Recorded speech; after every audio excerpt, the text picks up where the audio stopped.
আমি যেখানে থাকি ঢাকা, আশপাশে মানুষজন খুব বেশি নাই, অনেকটা জনমানব শূন্য, মরুভূমির মতোই। তো সেখানে আমার আবাসনের পাশেই 2-3টা প্লট পরে একটা খালি জায়গা আছে। সেটা একজন চিকিৎসকের, ডাক্তার সাহেবের। ডাক্তার সাহেবকে আমরা বললাম যে এই জায়গাটি পড়ে আছে, আপনার সহসা বাড়িঘর করার প্ল্যান পরিকল্পনা নাই, তো আপনি অনুমতি দিলে এখানে আমরা একটু চাষাবাদ করি। উনি বললেন ঠিক আছে করেন, অসুবিধা কি, আরো ভালো।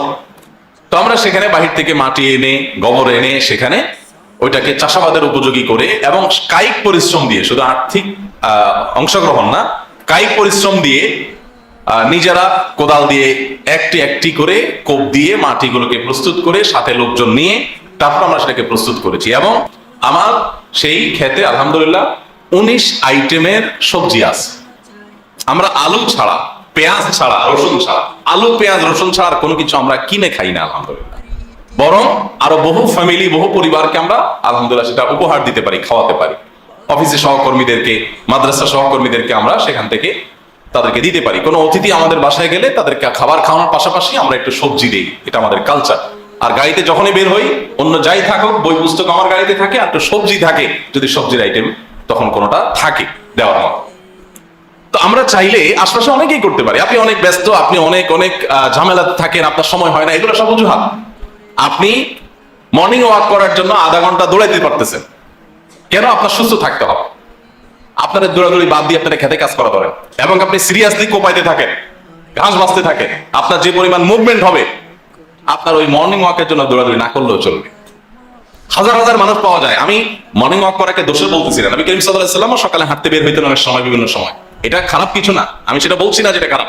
আমি বলছি যে আপনার সুস্থ থাকার উদ্দেশ্যে যে আপনি অনর্থক, ধরুন আপনার ট্রেডমিলে আপনি দৌড়াচ্ছেন বা অন্য কোথাও দৌড়াচ্ছেন, অনর্থক এই জন্য বললাম যে এই পরিশ্রমটাই যদি আপনি একটা গাছ লাগান, একটু ফসল করেন, সেখানে দেন, তাহলে একের ভিতর অনেকগুলো হচ্ছে। আপনার ব্যায়াম হয়ে যাচ্ছে, আপনার ফসল উৎপাদন হচ্ছে, আর অনেক কিছু হচ্ছে। হ্যাঁ, কারো কারো স্বাস্থ্যগত ত্রুটির কারণে ডাক্তার পরামর্শ দিয়েছেন, সেজন্য বিশেষভাবে তাকে ব্যায়াম করতে, অভিন্ন কথা উনি করেন। কিন্তু আমি বলছি অনেকেই চাইলে আমরা এটাকে একের ভিতরে 3 আমরা করতে পারি। আমাদের ছাদে আলহামদুলিল্লাহ প্রায় 130-140টা ড্রাম আছে। বেদানা থেকে নিয়ে, কামরাঙ্গা থেকে নিয়ে, ছবেদা থেকে নিয়ে, বিভিন্ন রকমের ফল ফসল থেকে নিয়ে, বোম্বে মরিচ, সাধারণ মরিচ থেকে নিয়ে থানকুনি পাতা পর্যন্ত অল্প স্বল্প না, পর্যাপ্ত আছে। প্রতিদিন থানকুনি পাতা ভর্তা খাইলেও শেষ হয় না।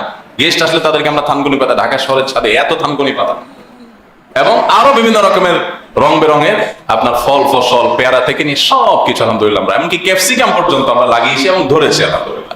সময় দিতে হয়, প্রতিদিন 1 ঘন্টা, 1.5 ঘন্টা, 2 ঘন্টা পরিবারের সমস্ত সদস্যদেরকে উদ্বুদ্ধ করতে হয়। আমি একটা কথা প্রায় বলি, আমরা যে কিশোর গ্যাং কালচারের সাথে সংগ্রাম করে চলছি, আমাদের আইন শৃঙ্খলা রক্ষাকারী বাহিনীর রীতিমতো গলদঘর্ম হচ্ছে, কোনোভাবে সামলানো যাচ্ছে না এই আপনার উঠতি বয়সের এই উচ্ছৃঙ্খল তরুণদেরকে। আমাদের যুবকরা অনেকে বিপথে চলে যাচ্ছে, খারাপ পথে চলে যাচ্ছে, মাদকে চলে যাচ্ছে, খুন খারাপিতে চলে যাচ্ছে, সন্ত্রাসে চলে যাচ্ছে, মাস্তানি করছে, সমাজটা বাস অযোগ্য হচ্ছে। আমি বলি আমাদের অন্য যত কার্যক্রম থাকে, 20টা কার্যক্রমের সাথে এই একটি কার্যক্রম যদি প্রত্যেকটা পরিবার হাতে নেয়, যে আমরা আমাদের পরিবার থেকে কিছু গাছ লাগাবো, কিছু ক্ষেত খামার করব, কিছু ফসলের কাজ করব, এবং পরিবারের সমস্ত সদস্যদেরকে সাথে নিই, একবারে ছোট্ট সদস্যটাও সাথে থাকবে, সবাইকে সাথে নিয়ে আমরা একটা সুন্দর সবুজ অঞ্চল গড়ে তুলব। হতে পারে সেটা আমার ফ্ল্যাটের বারান্দাতেই, হতে পারে বেশ কিছু টব আমি সেখানে কিছু গাছ লাগিয়ে সেগুলোকে বড় করে তুললাম, আমার সাধ্যে যেটুকু আছে। এটাতে যেটা হবে, আমাদের বাচ্চারা, আমাদের তরুণরা, আমাদের ইয়াংরা, কিশোররা, শিশুরা, তারা প্রাণকে যত্ন করা শিখবে। একটা গাছ মানে একটা প্রাণ, প্রাণকে মায়া করতে শিখবে, প্রাণকে যত্ন করতে শিখবে, প্রাণের গোড়ায় পানি ঢালবে, এটাকে সতেজ করবে, এটার প্রতি মায়া হবে, তার মনুষ্যত্ব জাগ্রত হবে। সে যখন প্রাণকে মায়া করবে, তখন প্রাণীকে হত্যা করতে তার হাত কাঁপার কথা। সে যখন প্রাণকে যত্ন করবে, তখন প্রাণীর প্রতি কষ্ট হতে পারে এরকম কোন আচরণ করতে তার একটু দ্বিধা হওয়ার কথা। আমরা আমাদের বাচ্চাদের হাতে তুলে দেই খেলনার পিস্তল, আমরা বাচ্চাদের হাতে খুলে দিচ্ছি, আমরা সবাই কম বেশি দিচ্ছি। আপনি কিছু খেলনা দিলেন সহনীয় মাত্রায়, কিন্তু তার বাইরে তাদেরকে এই জাতীয় অ্যাক্টিভিটিসে যদি রাখতে পারেন, তো বাচ্চাদের মধ্যে ভালো মানসিকতা তৈরি হতে পারে। কিন্তু সেটা করার কোনো নামগন্ধ আমাদের ম্যাক্সিমাম মানুষের নেই। আপনারা যারা দেশের বাইরে গেছেন, আপনারা জানেন বিভিন্ন দেশে হোটেলগুলোতে গেলে, তাদের স্থাপনাগুলোতে গেলে দেখা যায় তারা গাছের যত রকমের প্রদর্শন হতে পারে এগুলো তারা করার চেষ্টা করে। যারা থাইল্যান্ডে গেছেন জানেন যে তাদের দেশের ফল ফসলের অনেক সুনাম সারা পৃথিবীতে, অনেক সুস্বাদু হয়, এটা হয় সেটা হয়। তাদের হোটেলগুলোতে বিভিন্ন বড় বড় স্থাপনাগুলোতে যারাই গিয়েছেন তারা দেখেছেন প্রচুর পরিমাণ গাছের প্রদর্শন করার এক প্রচেষ্টা। কিভাবে গাছ প্রদর্শন করবে, যত দামি হোটেল তত দামি দামি গাছ, তত সুন্দর সুন্দর গাছ এটাকে প্রদর্শন করছে তাদের লবিতে, তাদের লবির বাইরে, তাদের রিসেপশনে, বিভিন্ন জায়গাতে গাছ আর গাছ। আর আমাদের, আপনি যেখানে যান ঢাকার বড় কোনো স্থাপনায় দেখবেন হয় একটা মূর্তি, নয় একটা ভাস্কর্য, নয় একটা বোমবাং কিছু, নয় লাইট ফাইটের কাজ কারবার, কোন সবুজ কোনো কিছু আপনার চোখে খুব বেশি পড়বে না। আমাদের দেশে যতটা উর্বর আমাদের দেশটা, এই দেশের প্রতিটা ইঞ্চি মাটি যতটা মূল্যবান, যে কোনো জায়গায় আপনি বীজ লাগাবেন সেখানেই কোনো না কোনো গাছ তৈরি হবে। এরকম একটি শতভাগ উর্বর জায়গা পৃথিবীর কয়টা দেশ আপনি খুঁজে পাবেন? আপনি মরুর দেশগুলোতে যান, সৌদি আরবে, দুবাইতে যান, আরব আমিরাতে যান, কাতারে যান, তারা সবুজ পরিবেশ গড়ে তোলার জন্য যেখানে শত শত হাজার কোটি টাকা বাজেট দিয়ে তারা সেগুলোকে টিকিয়ে রাখতে হচ্ছে। আপনার আমার আল্লাহ তাআলা এমন পরিবেশ দিয়েছেন যে আমরা বীজ ফেলে দিলেও গাছ হয়ে যাচ্ছে, তেমন কিছু করতে হচ্ছে না। এরপরও দুঃখজনক যে আমাদের এই পরিবেশকে আমরা বাস অযোগ্য করে তুলছি। এর চেয়ে বড় নিজের পায়ে নিজে কুঠার আঘাতকারী জাতি আরেকটা কে হতে পারে? আমাদের বৃক্ষরোপণের গুরুত্ব আমরা সবসময় গরমের চাপে যখন আমাদের আর মানে প্রাণ ওষ্ঠাগত হয়ে যায় তখন আমরা বুঝতে পারি যে হ্যাঁ গাছ টাছ লাগানো দরকার। গাছ লাগানো থাকার কারণে আজকে অবস্থা, অপরিকল্পিত নগরায়নের কারণে আজকে অবস্থা, বৃক্ষ নিধনের কারণে অবস্থা। কিন্তু এই সময়টা চলে গেলে আমরা আবার যে সেই হয়ে যাই। আলহামদুলিল্লাহ, আপনারা অনেকে ইতিমধ্যে শুনেছেন আসুনা ফাউন্ডেশন থেকে আমরা গত বছর 1 লক্ষ গাছ লাগিয়েছি সারা দেশে আলহামদুলিল্লাহ। এবং কুমিল্লায় গত বছর গিয়ে সেখানে আমি সশরীরে উপস্থিত হয়ে কলেজের ছাত্রদের মাধ্যমে প্রথম বৃক্ষরোপণ কর্মসূচি আমরা উদ্বোধন করি এবং সেটি সারা দেশে আলহামদুলিল্লাহ প্রত্যেকটা থানা জেলা পর্যায়ে আমরা পৌঁছে দেওয়ার চেষ্টা করেছি। আমাদের স্লোগান যে স্কুল কলেজের মাদ্রাসার এমনকি সর্বস্তরের আমাদের মানুষ, বিশেষ করে শিশু কিশোর তরুণদের হাতে প্রাণ তুলে দেন।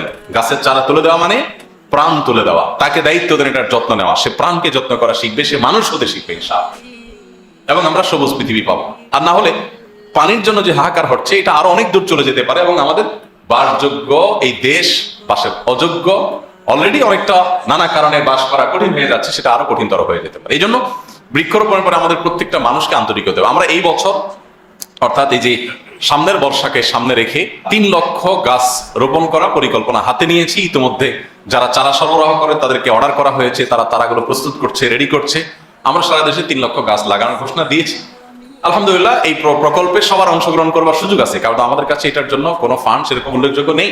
সো আপনি নিজে করতে না পারেন, আমাদের মাধ্যমে করতে পারেন, অন্য কারোর মাধ্যমে করতে পারেন। আপনি আপনার উদ্যোগে 10-20টা গাছ যেন হয়। তবে গাছে প্রচুর পরিমাণ গাছ, আমি যদি 10টা গাছ লাগাই হয়তো 2টা টিকে বা 3টা টিকে। আপনারা জানেন প্রচুর গাছ নষ্ট হয়, মারা যায়।